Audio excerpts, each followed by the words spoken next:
Alright, welcome back to Make It Mental, everybody. What you're looking at is a 1/24 scale drag car. For those of you who haven't seen any of the other videos, what I usually try and do is explain what I'm about to do. I do them off camera and then I show you the results. So there is my, not quite finished, but box frame style chassis.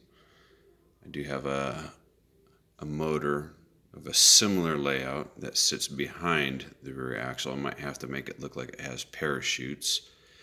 But this is what I'm primarily working on right here, is the front suspension. And it's very hard to get that clearance to fit underneath the wheel, or excuse me, to fit underneath the hood of the vehicle. But I need to come up with something different again. And this is actually my second attempt, and there's just too much friction.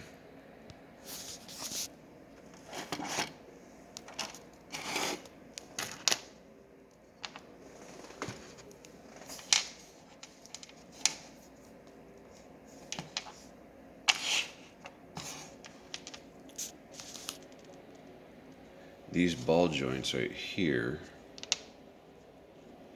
just have a lot of rolling resistance, and that's what I used. You can't see it. There you go. Now you can see it. There's just a lot of friction in there.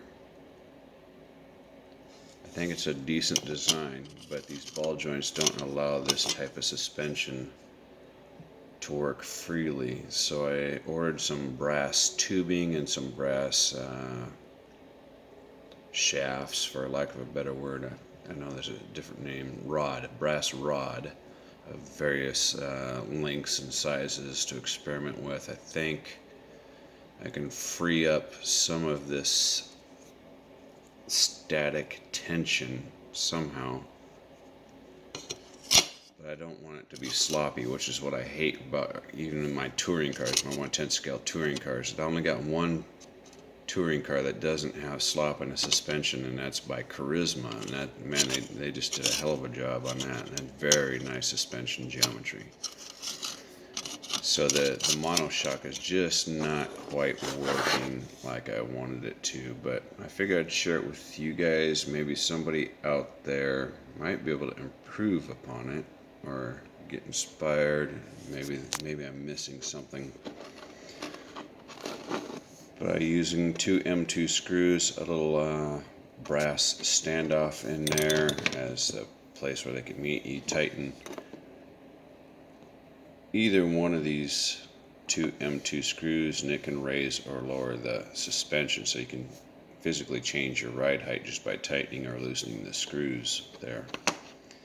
And this is what I mean by the bulkhead. If you've watched the other videos, this is not sitting flat. You'll have to imagine it's sitting flat, and that takes up the tension. I didn't make a spacer for the front right here because it's still in testing phase. And then eventually this gets bolted to the chassis at the correct wheelbase, and you can see I got two very small holes marked out there. That gives me approximately where the steering knuckles should go. Frickin' automatic camera. But it's, again, the friction level is just too much in these little ball joints. So I've got to come up with an alternative solution. So I think I'm going to go with brass tubing. It's probably not going to be resilient at all for any kind of a wreck. We'll see. You know, who hasn't wrecked an RC car? Who hasn't slammed it into a wall or a kitchen cabinet or something? Brass is pretty soft, but let's see if I can incorporate some sort of safety measures to help protect it. But first, we've got to free up the friction in this for this to work. I don't have springs that could reach from the bottom of this A-arm up to here to give it a traditional type style of suspension. Plus, this space is just very, very tight. Very, very tight. There's just not a lot of room there. I hope that helps somebody out there get an idea. Maybe they don't need front suspension, maybe they just need some articulation. I mean, if this is on a larger scale vehicle, this would be fine, but this is such a small vehicle that it's just too much friction. 1/10 scale, I would use this. This would be perfectly fine on 1/10 scale. It's just too much friction. That being said, I hope you all have a good day.